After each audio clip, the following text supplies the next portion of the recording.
Good evening and welcome to News Hour, today being the 22nd of August 2023 and on a Tuesday. This is a transformative broadcast on Imani Television where truth illuminates the headlines and the number one station that builds our faith in Jesus Christ.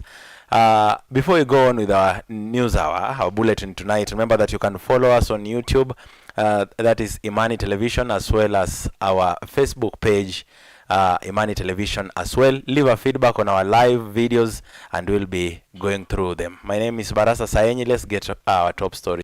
The government is committed to moving beyond cash transfers to an integrated social protection system based on inclusive life cycle approach to enhancing the well-being of the poor.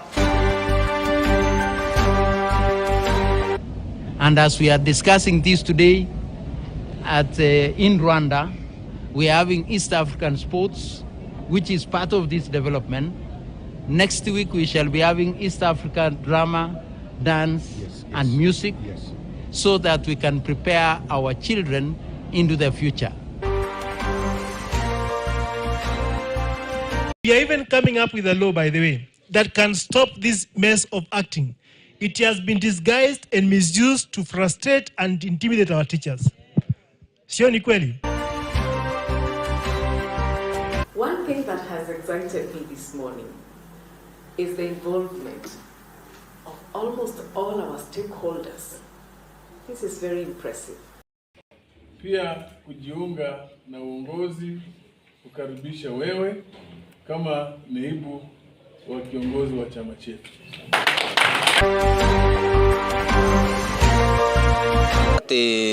Hii ndege inaitwa SAENYI, ndege nyingine ambayo iko na maua ambayo SAENYI talai. Ikafikia wale watu na akaambia ya kwamba songeni kwa hapa kwa sababu kuna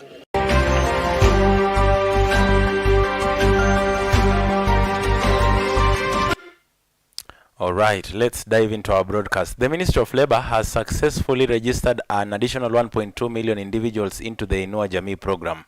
The initiative aims to uplift and support vulnerable members of the society, and the program also focuses on providing social assistance and empowerment opportunities to those in need.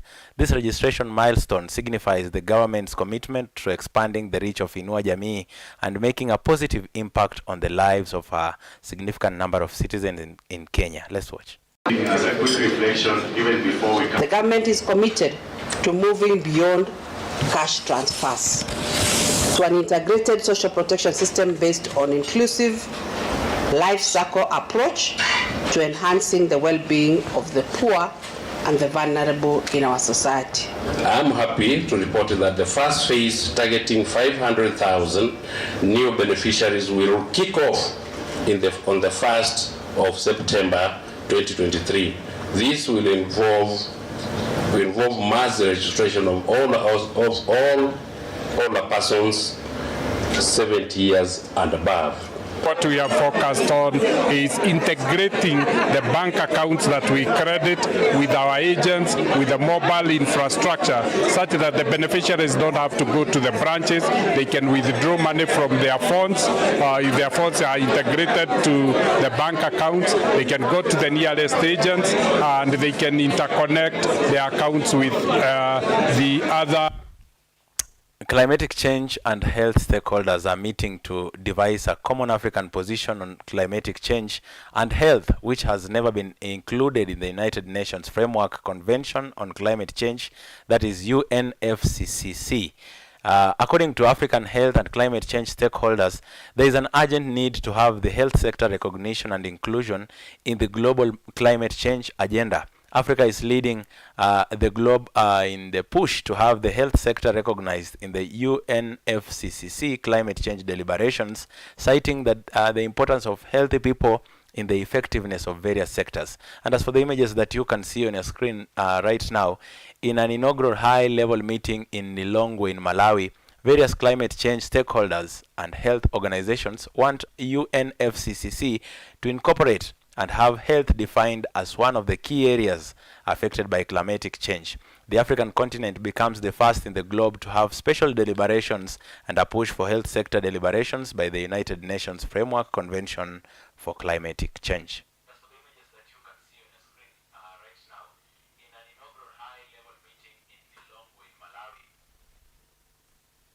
There is no discount to the consequences. Whereas our contribution is less than 4%, there will be no discount of 96% to the consequences. The consequences will be severe as they will be elsewhere, and I think we've experienced this. The goal of the overall PAGA strategy is to ensure environmental and climate justice serve a primary driver of sustainable growth and well-being for all people in Africa through mobilizing and empowering African civil society and the African people at large. One of the critical things we need to work on as we talk about the climate health nexus is really what sort of evidence do we need to put on the table to not only say this is important from the perspective of, say, human rights or just climate, what you might call climate justice, but also from the investment case perspective. Now, away from that, Emuhaya, Member of Parliament and Kupet Chairperson Omboko Milemba, along with his Luanda counterpart Dick Maungu, have announced plans to sponsor a motion in Parliament aimed at regulating teacher promotions. Speaking in Luanda, Vihiga County, the two leaders stated that the proposed law will address and streamline the promotion process for teachers. One of the key issues the law intends to tackle is the prolonged period that teachers often serve in acting positions. The new law is expected to outline clear guidelines for teacher promotions, including specifying a time frame within which a teacher can serve in an acting capacity. We are even coming up with a law, by the way, that can stop this mess of acting. It has been disguised and misused to frustrate and intimidate our teachers. Sio ni kweli? So teachers, I can agree with you that the issue of acting has been a monster. And we are trying to see what we can do. And the best thing we can do is that we are coming up with legislation that will now cap. Alafu pia ni kwamba umekuwa ukiact hiyo miaka yote, lakini pia hata hakuna allowance ya kuact. Waona vile? Hiyo ni kutumia vibaya. So that's why we are putting a cap that you cannot act beyond this time. And should you act that time, then you need to be remunerated accordingly for the work you are doing as an acting teacher.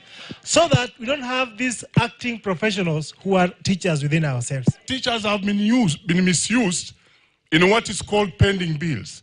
Did you know that pending bills is not just about Roderick Ambuka, who did some works in the county government and has not been paid, but it's about this teacher who has been acting for 14 years and has not been paid and has retired.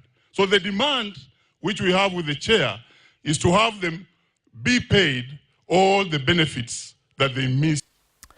Now, in other news, a Democratic Action Party of Kenya, that is DAP-K, has named Trans Nzoia Governor George Natembeya as its new deputy party leader. The party, which is part of the Azimio la Umoja One Kenya alliance, is led by former Cabinet Secretary of Defense Eugene Wamalwa.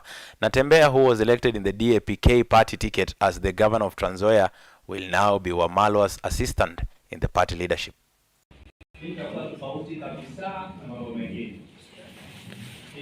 Deputy party leaders ama naibu wa kiongozi wa chama cha DAP. Asanti kwa members wa General Council, na ni furaha yangu sasa pia kujiunga na uongozi, kukaribisha wewe kama naibu wa kiongozi wa chama chetu. Unajua wewe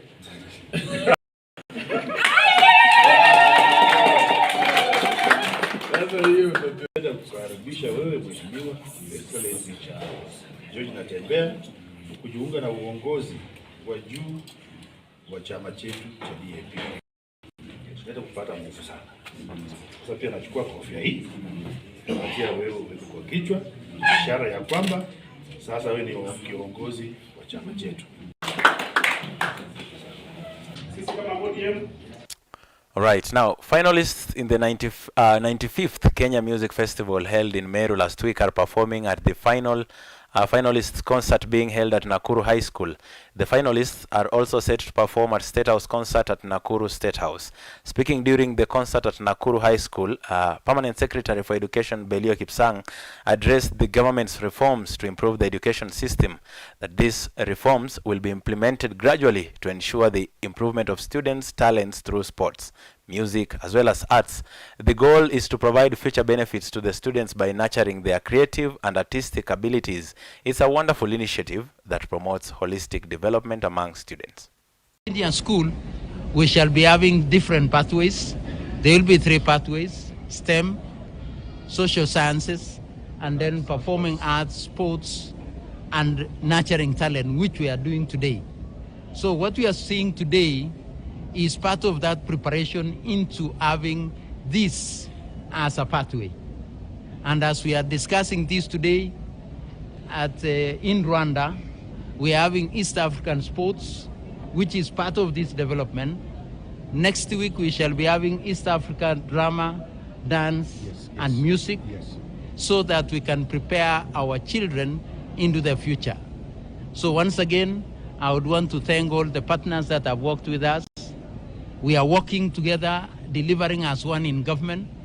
Ministry of Sports is our biggest sponsor through the Sports, Arts and Social Development Fund.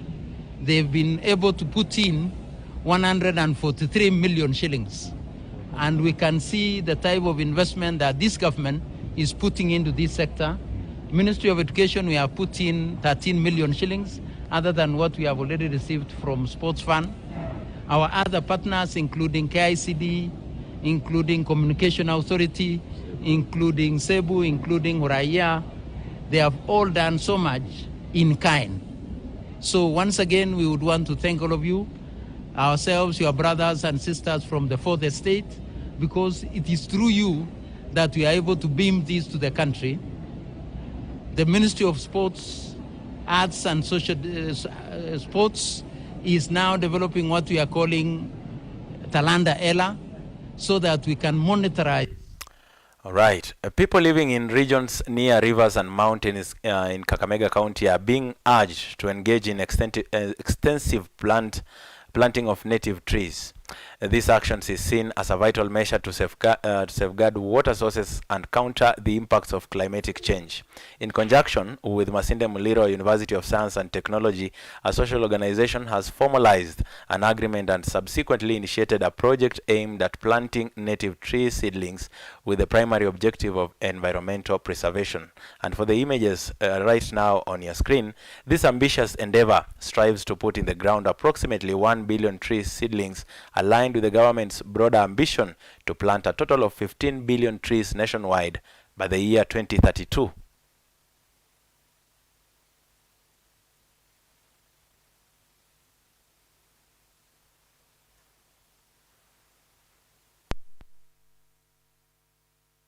Yes, seedlings for the people.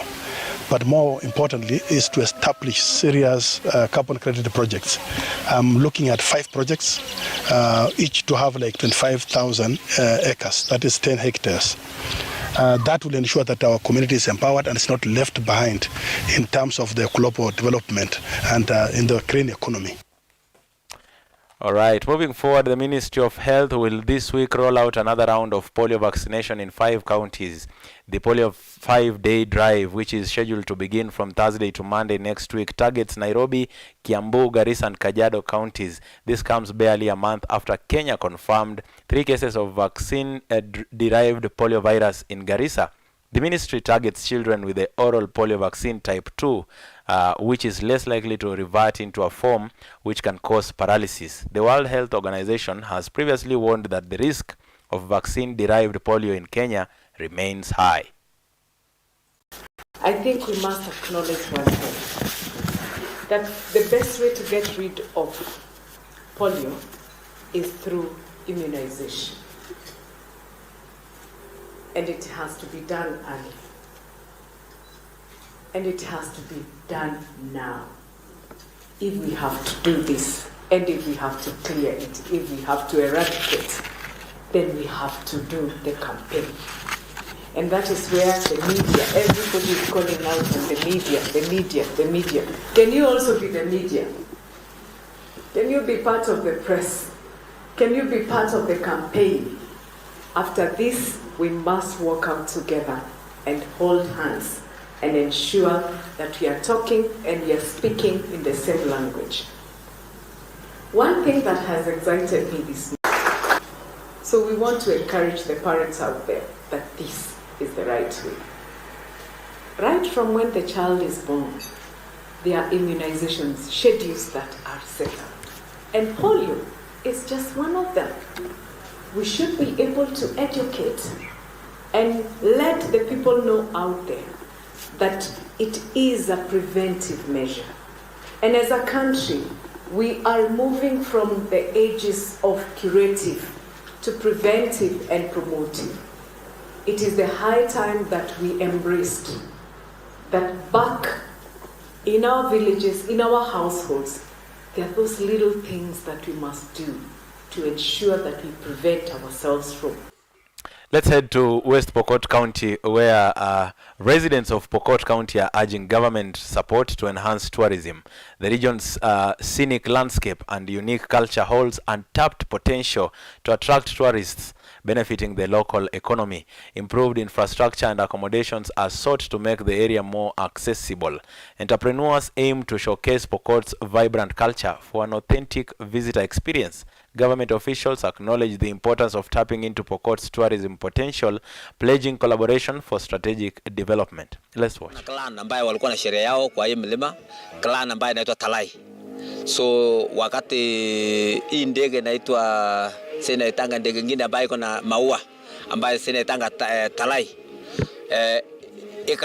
ikafikia wale watu na akaambia ya kwamba songeni kwa hapa kwa sababu kuna mawe itaanguka hapa.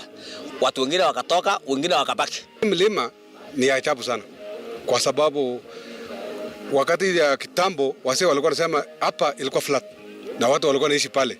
Kulikuwa na sherehe kubwa hapo. Hii mlima ikatoka mbinguni na ikaanguka. Na tambiko ambayo inafanyika ila tu kwa kila tarehe 25 huwa tunaenda huko juu, tunafanya kanisa, tunafanya ibada, basi alafu watu mapastors wanakuja na fathers, yani mapadri wanakuja, tunafanya mambo ya kanisa na baada hapo tunawachana. So kwa hii mlima ni ya utalii. Hata tunataka tuombe hata. All right, let's get some international news. And the 15th BRICS summit has kicked off in Johannesburg, South Africa, with the economic bloc set to admit new members. Over 20 countries have expressed interest of joining the bloc, which is now positioning itself as an alternative to the G7 economic bloc. Some of the expected outcomes of the summit is the expansion of the bloc by admitting new members onto the current members, who are Brazil, Russia, India, China, and South Africa herself. The members control about 40% of the global population and a quarter of the global wealth. BRICS seeks to break away and create an even more bigger bloc, looking to do away with the dollar dominance, a move which has sparked reactions globally. The BRICS summit seeks to offer an alternative for countries against the US dollar trade currency.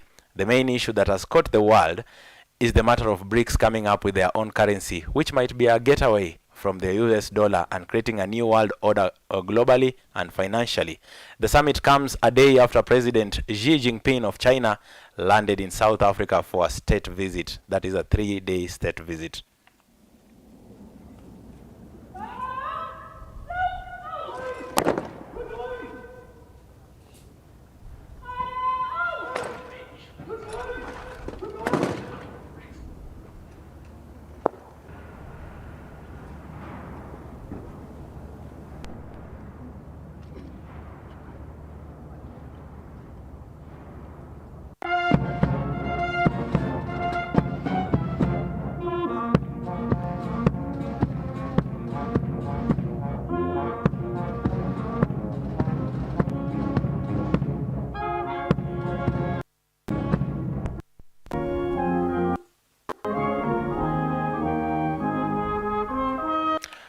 right. That is all that we had for you on our bulletin tonight. That's for News Hour this Tuesday. Thank you so much for tuning in to Imani Television, your source for timely and insightful news coverage. As we conclude this segment, we encourage you to stay connected and keep watching Imani Television for more spiritual awakening programs and uplifting music. Thank you so much. On behalf of our crew, we say thank you for watching News Hour. Till tomorrow, my name is Barasa SAENYI. Have a blessed night.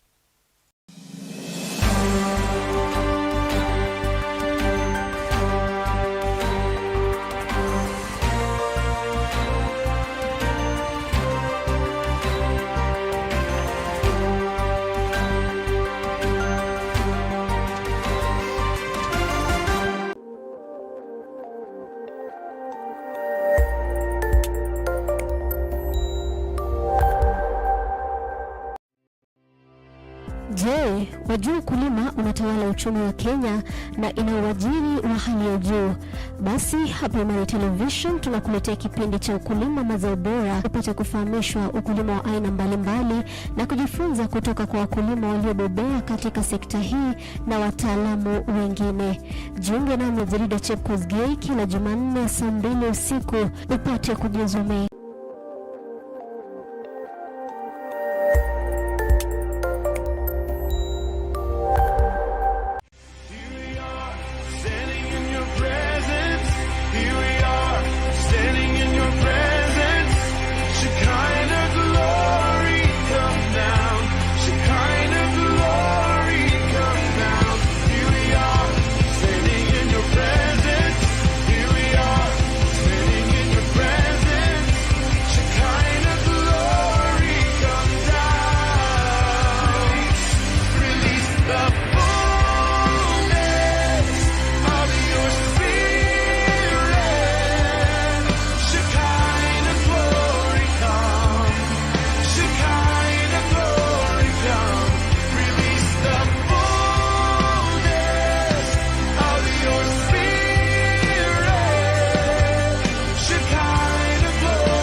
Today we have a special guest is going to minister to you, and her name is Mary Atieno.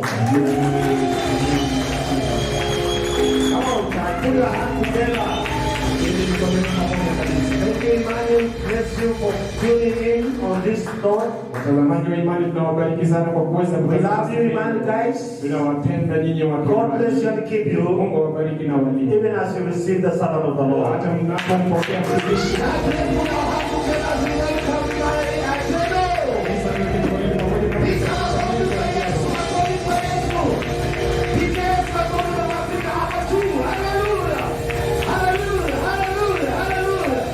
Hallelujah, hallelujah, hallelujah. Hey! Karibu sana mama. Welcome so much. Huyu mama ametembea na Mungu, amebariki wengi. Leo hii anaenda kukubariki. Amen. Anaenda pia aimbi tu peke yake, anahubiri pia. She's not just a singer, she is a preacher. Yes, mwimbaji tu kila mhubiri. Karibu sana. Jina la Yesu libarikiwe, tupige Yesu makofi.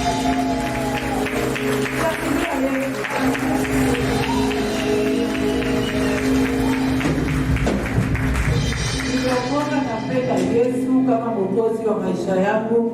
Asanteni sana, asante Bishop na Mama Pastor Kisi kwa kunialika. Nimeshukuru. I've always loved coming to Kitale na Mungu awabariki kabisa. Lile neno ambalo niko nalo siku ya leo la kuongea pamoja na ninyi ni kuhusu jina la Yesu. Napenda jina la Yesu sana. Napenda jina la Yesu sana because jina la Yesu limepita majina yote. Jina la Yesu limepita nguvu zote. Jina la Yesu liko juu ya kila jina linalotajwa. Jina la Yesu liko juu ya mamlaka yote. Jina la Yesu liko juu ya usultani wote. Jina la Yesu liko juu ya kila aina ya magonjwa, liko juu ya uchawi, liko juu ya wanajibu, liko juu ya kila kitu. Pigia Yesu makofi. Na nataka nisome katika lugha ya Kiingereza, alafu nitamuomba yule ambaye alikuwa na tafsiri moja asome katika lugha ya Kiswahili. Tufungue kitabu cha Isaya mlango wa 9 mstari wa 6. Isaya mlango wa 9 mstari wa 6. Isaya mlango wa 9 mstari wa 6. Mstari huu tumezoea kila wakati kuongea juu yake wakati wa Krismasi. But today I want us to look at Isaiah chapter 9 verse 6. Isaiah 9 mstari wa 6. And we will read it together in English for those of us who have the English version. Wala kama kuna tafsiri ya Kiingereza tutasoma pamoja katika tafsiri ya Kiingereza. And then we will read it in Swahili. Ndio tutasoma katika lugha ya Kiswahili. So Isaiah chapter 9:6 says, "For unto us a child is born, kwetu basi mwana amezaliwa, unto us a son is given, kwetu mwana amepeanwa, and the government shall be upon his shoulders, na serikali itakuwa juu ya mabega yake, and his name shall be called Wonderful, na jina lake litaitwa Counselor, Mshauri wa ajabu, the mighty God, Mungu mkuu, the everlasting Father, Mungu wa milele, the Prince of Peace." Mungu mfalme wa amani. Katika Isaya mlango wa 9 mstari wa 6, Biblia inatupatia majina ya Yesu. Hata kabla Yesu hajazaliwa, nabii Isaya alitabiri kuhusu kuzaliwa kwake, na akasema kwamba Yesu ataitwa ajabu, Yesu ataitwa mshauri wa ajabu, Yesu ataitwa Mungu mwenye nguvu, Yesu ataitwa Baba wa milele, na Yesu ataitwa mfalme wa amani. Nataka nikwambia kwamba ni kweli jina la Yesu ni ajabu. The name of Jesus is wonderful. Jina la Yesu ni ajabu. Because kwa sababu the word wonderful means full of wonders. Neno la ajabu linamaanisha the name of Jesus is always full of wonders. Jina la Yesu kila mara linakushangaza. Because I want to tell you something. Kwa sababu ningependa even before Jesus was born, hata kabla Yesu hajazaliwa, his name was prophesied. Jina lake lilikuwa lishatafsiriwa. Jesus' name was prophesied. Jina la Yesu lilikuwa lishatafsiriwa. Isaiah prophesied about Jesus. Isaiah alitabiri kuhusu Yesu. Isaiah also said Isaiah vile vile alisema that the Messiah would be born of a virgin, ya kwamba Masia angezaliwa na bikira, and that his name would be called Emmanuel. Kwamba jina lake ni Emmanueli. Have you ever seen any name that has been prophesied hundreds of years ago, thousands of years ago? Imeshatafsiriwa miaka 100 zilizopita. The name of Jesus is wonderful. Jina la Yesu ni ajabu. Because even his birth was extraordinary. Zako hata kuzaliwa kwake kulikuwa miujiza. When Jesus was born, Yesu alipozaliwa, many people were born with Jesus on that day. Watu wengi sana walizaliwa na Yesu siku hiyo. People shared the birthday of Jesus. Wengi sana walishiriki katika siku ya kuzaliwa But the birthday of Jesus was more wonderful than those who were born with him. Because we are told in the Bible that on the day that Jesus was born, the shepherds were there watching their flock as mice. And the angel of the Lord appeared to them. And he told them that today I have good news. Niko na habari njema. Good news of glad tidings to give you. Habari njema kwa habari njema. A Savior is born Mwokozi amezaliwa in the town of David. Katika mji huko wa Daudi. And you shall locate him in a manger. Na mtampata amelala katika hori. And after the angel spoke, na baada ya malaika kunena, there was a heavenly host that sang to God. Kulikuwa na jeshi la mbinguni liloimba wimbo. They sang. Waliimba. They said, wakasema, glory be to God in the highest. Utukufu kwa Mungu. Peace and goodwill to men. Haya ni mapenzi mema kwa wanadamu. The shepherds wonder. Na wale wachungaji wakashangaa. Why are the angels singing? Mbona malaika basi wanaimba? They were singing because the one who was born was a wonder. Walikuwa wanaimba kwa sababu alikuwa amezaliwa, alikuwa maajabu. And even when Jesus was born, na hata wakati Yesu alipozaliwa, there was a star. Kulikuwa na nyota. There were 3 wise men. Kulikuwa na watu watatu wenye hekima. They were wise. Walikuwa ni wenye hekima. They came from a far land from the east. Walitoka katika nchi mbali sana. But when Jesus was born, na wakati Yesu alipozaliwa, something wonderful happened. Kuna jambo la ajabu. And the wise men saw a star far from the east. Na wale wenye hekima wakaona hiyo nyota kutoka kule. And they knew that the king was born. Na wakajua kwamba mfalme amezaliwa. And they followed the star. Na wakaifuata ile nyota unto the manger. Hadi kule kwenye hori. Jesus is wonderful. Kwa basi Yesu ni wa ajabu. His birth was wonderful. Kuzaliwa kwake kulikuwa kwa ajabu. And even when he grew up, hata alipokuwa he grew up as a wonderful child. Alikuwa kama mtoto wa ajabu. Even at the age of 12. Hata katika umri wa miaka 12. When Jesus went to the temple, wakati Yesu anaenda kwenye hekalu, his intelligence was amazing. Ule hali yake ya uelewa ulikuwa wa ajabu sana. He was so intelligent. Alikuwa mtu wa kuelewa mambo. He had never gone to school. Hakuwahi enda shule. But the way that he argued with the learned people. Aliweza alibishana pamoja na wale wasomi. He argued together with the Pharisees and the teachers of the law. Alibishana na Mafarisayo na walimu wa neno. Na wakawa wanashangaa kwamba huyu mtoto ni miaka 12 na hajaenda katika shule ya mtu yeyote, lakini mbona hekima yake imeshinda hekima yetu? Mbona akili yake imeshinda akili yetu? Wakashangaa sana. Kumbe hawakujua kwamba Yesu alikuwa ni ajabu, jinsi ambavyo Isaya alivyotabiri. Pigia Yesu makofi. Yesu alikuwa ni mtu wa ajabu. Na wacha nikwambie, wakati ambapo alikuwa anaingia katika sinagogi, haikuwa ibada ya kawaida. It was not the synagogue as usual. Yesu alipoingia kwenda kuhubiri, mambo hayakuwa kawaida. Wayahudi walikuwa wamezoea kwenda katika sinagogi, lakini Yesu alipoingia katika sinagogi, mambo yalibadilika.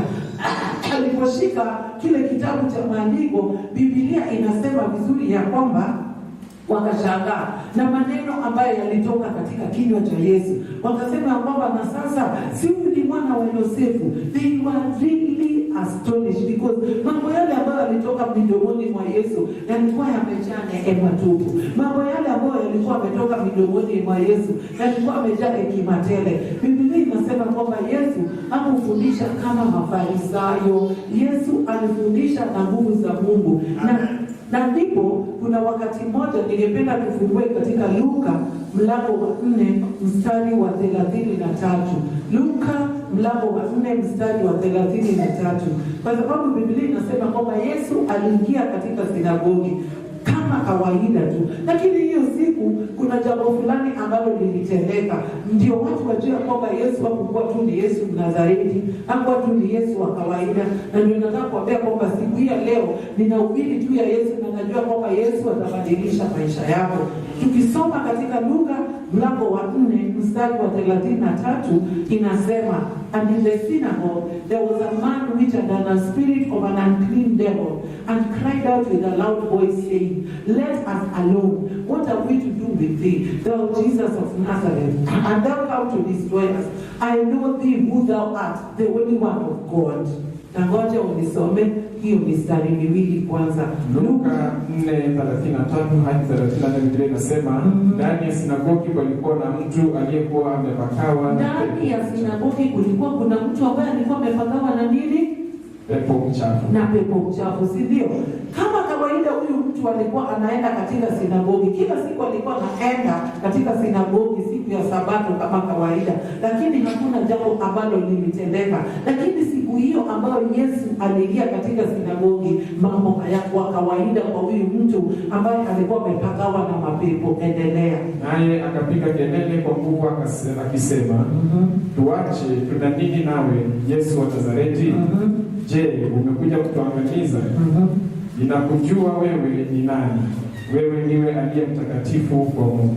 Mapepo wakamwambia Yesu ya kwamba tuna nini nawe, let us alone, sisi hatuna chochote na wewe. Tunajua kwamba ana nguvu za kuangamiza kila mapepo humu duniani. Ana nguvu ya kuangamiza kila aina ya mapepo katika maisha yako. Ana nguvu za kuangamiza kila aina ya mapepo katika maisha yetu, because he is the destroyer of our destroyers. The thief comes not but for to steal, to kill and to destroy. Na yale ambayo shetani, yale ambayo mapepo yamekuja kuharibu katika maisha yako, kuharibu katika ndoa yako, kuharibu katika jamii yako, kuharibu kazini mwako, Yesu amekuja kuvunja katika jina la Yesu. Pigia makofi, piga. And Jesus rebuked him, saying, hold thy peace and come out of him. And when the devil had thrown him in the midst, he came out of him and hurt him not. Basi Yesu akamkemea yule pepo mchafu akisema, nyamaza kimya, nawe umtoke. Yule pepo mchafu akamwangusha yule mtu chini mbele yao wote, akatoka pasipo kumdhuru. And the Bible says that, and they were all amazed and spake among themselves, saying, what a word is this? For with authority and with power he commanded the unclean spirits, and they come out. Watu wote wakashangaa wakaambiana, mafundisho haya ni ya namna gani? Anawaamuru pepo wachafu kwa mamlaka na nguvu, nao wanatoka. Yesu alikuwa ni mtu wa ajabu, kwa sababu Yesu alipoingia hata katika matanga, mambo hayakuwa kama kawaida. Haikuwa mazishi. It was not funeral as usual. It was not burial as usual, because Jesus was the resurrection and the life. Yesu alikuwa ni ufufuo na uzima. Akiingia katika matanga, mambo hayakuwa kawaida. Akaingia katika matanga wakati ambapo walikuwa wamemzika Lazaro siku 4 zilizopita. Walimngojea wamponye, lakini Yesu hakufika. Ile siku ambapo Yesu alikuwa amejua kwamba Lazaro amekufa na tayari amezikwa, hiyo ndio siku ile Yesu alikuwa anawaambia wanafunzi wake ya kwamba tutoke tuende. Wakati ambapo Yesu alikuja katika kitabu cha Yohana mlango wa 11 mstari wa 22, Maritha dada yake akamwambia Yesu ya kwamba, akaanza kulia, akamwambia Yesu ya kwamba kama ungekuja ndugu yangu asingalikufa, lakini hata sasa ninajua ya kwamba ukimuomba Mungu kitu chochote hata kunyima. Yesu aliingia na akawashangaza Wayahudi. Hata wakati ambapo Mariamu alilia sana, akashangaa akasema, tulikungojea lakini hukuja. Yesu akasema kwamba mmemlaza wapi? Wakamwonyesha kaburi yake, wakamwambia kwamba ondoweni jiwe hilo. Lakini Mariamu akamwambia Yesu kwamba jiwe haliwezi kuondolewa, maana amezikwa tayari na sasa ni kama ameoza, mwili wake unanuka.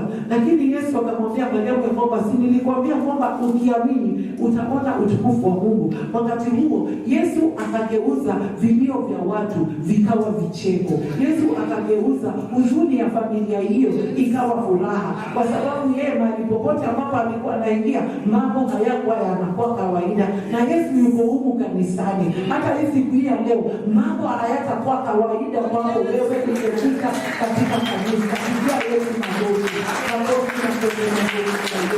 Mambo hayakuwa kawaida. Yesu alipoenda kutembelea watu, mambo hayakuwa kawaida. Yesu hakuwa mgeni kama wageni wengine wa kawaida. Unajua wageni wengine wakija kutembea, hawa wanakuja kutembelea, unawapikia na mambo yanakuwa tu mambo ya kawaida. Lakini Yesu alipotembelea nyumba, mambo hayakuwa yanaenda kama kawaida. Alimtembelea Zakayo, wokovu ikaingia katika nyumba yake.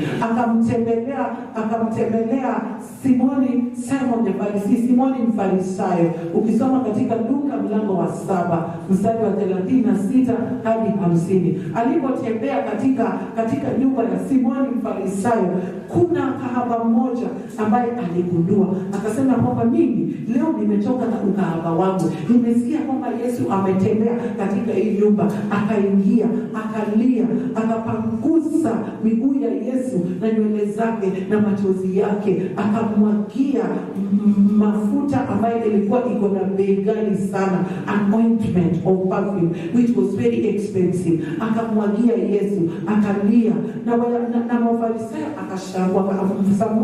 Simoni Mfarisayo akashangaa, akasema kwamba kwani huyu ni Yesu ajui ya kwamba huyu mwanamke ni mwenye dhambi, mbona anamkubalia apaguse miguu yake na nywele zake? Lakini Yesu akamwambia Simoni Mfarisayo kwamba huyu mwanamke amefanya haya yote na wewe hakuna kile ambacho umefanya. Mwishowe Yesu akamwambia ya kwamba mama, ondoka, kwa sababu umesamehewa dhambi zako zote kwa sababu ya imani yako. Just go, your faith has made you whole. Your faith has saved you. Your faith has made you to be forgiven. So when Jesus visited the house, it was not a visit as usual, because Jesus was not a usual person. Whenever he visited the house, people's lives were transformed. And when he visited Simon the Pharisee's house, ninataka kukwambia kwamba maisha ya huyo mwanamke yakabadilika, akaanza kumfuata Yesu, akaanza pia kueneza habari ya Yesu. Na Yesu yuko hapa, pigia Yesu makofi. Hilo ni elimu ambapo tunarudi kuhusu. Nakwambia kwamba hata wakati ambapo Yesu alikufa, haikuwa kifo cha kawaida, kwa sababu Biblia inasema kwamba kabla ya kufa kukawa na giza totoro, kukawa it was dark for 3 hours. During the day there was an eclipse of the sun and the whole land was dark. Yesu alikuwa anapigana na nguvu za giza. Wakati ambapo alikufa, Biblia inasema ya kwamba kulikuwa kuna mtetemeko wa ardhi. Biblia inasema kwamba miamba ikapasuka. Alipofufuka, wafu wakafufuka, wakatoka katika makaburi yao, wakaenda na wakatembea katika mji wa Yerusalemu, kwa sababu Yesu hakukuwa tu mtu wa kawaida. Jesus' name is wonderful. Jesus is full of wonders.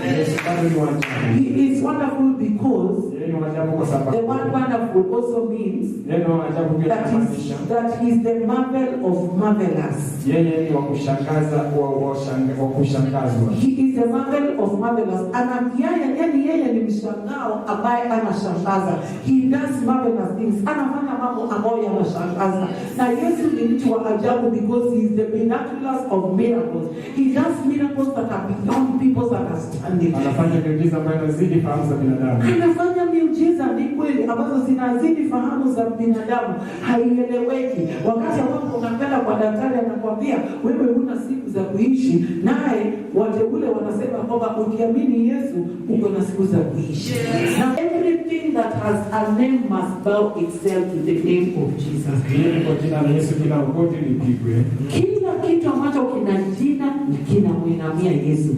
Kila mtu ambaye ana jina anamwinamia Yesu. Mapepo wote wanamwinamia Yesu. Wherefore also God hath highly exalted him and given him a name that is above every name, verse 10, that at the name of Jesus every knee should bow, of things in heaven. Inamaanisha kwamba malaika wote wanamwinamia Yesu. Of things on earth, kila mwanadamu atamwinamia Yesu. And of things under the earth, hata mapepo wote including Lucifer watamwinamia Yesu.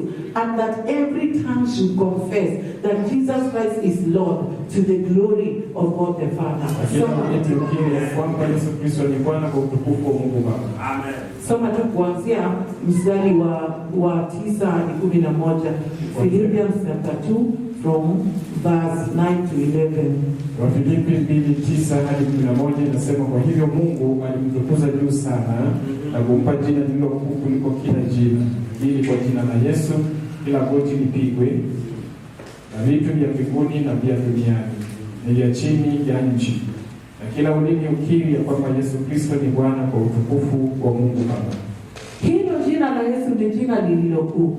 Hata wachawi wanapokutumia uchawi, usiogope, maana hata wachawi wenyewe wanatetemeka wakisikia jina la Yesu. Hata mtu wakwende kwa waganga, usiogope, kwa sababu Biblia inasema ya kwamba hakika, surely there is no enchantment against the children of Jacob.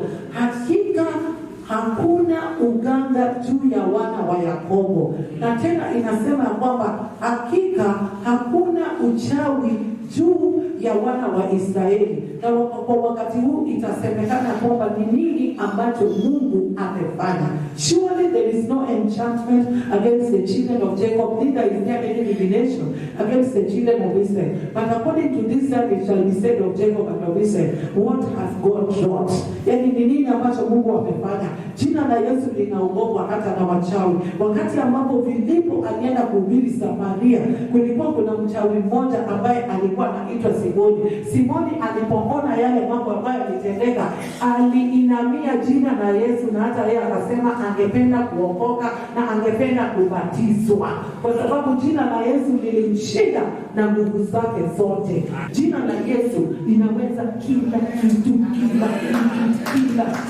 kila kitu. Jina la Yesu linaogopwa kila mahali. Jina la Yesu lina jawabu ya kila jina. Biblia inasema, na today I want you to underline in your Bible. Na mtafsiri leo uko na kazi. John chapter 14 verse 13. And I want you to underline, nilikuja hapa tena, hiyo ndio memory verse. Amen. Watu hawana memory verse, lakini mimi nataka ukue nayo. Biblia inasema ya kwamba and whatsoever you shall ask the Father in my name, atafanyaje? Atakunini? Whatsoever you shall ask in my name, I will do it, so that the Father may be glorified in the Son. Ni nini ambacho unataka kumomba Mungu siku ya leo? Chochote ambacho utaomba katika jina la Yesu atakupatia, ndipo Mungu Baba apate kutukuzwa katika mwana wake. And verse 14, if you shall ask anything in my name, I will do it. Ukiniuliza jambo lolote nitakufanyia. Hiyo ndio ninataka kukuachia siku hii ya leo. Ukiuliza Yesu jambo lolote atakupatia. Mtafsiri soma katika lugha ya Kiswahili John chapter 14 verse 13 to 14. Na unasoma kidogo kidogo na wanarudia. Yohana 14 mstari wa 13 na vile vile mstari wa 14. Biblia inasema hivi, nanyi mkiomba lolote kwa jina langu. Inasemaje? Nanyi mkiomba lolote kwa jina langu. Underline the word lolote. Nanyi mkiomba lolote kwa jina langu, hilo nitalifanya, ili Baba apate kutukuzwa katika mwana. 14.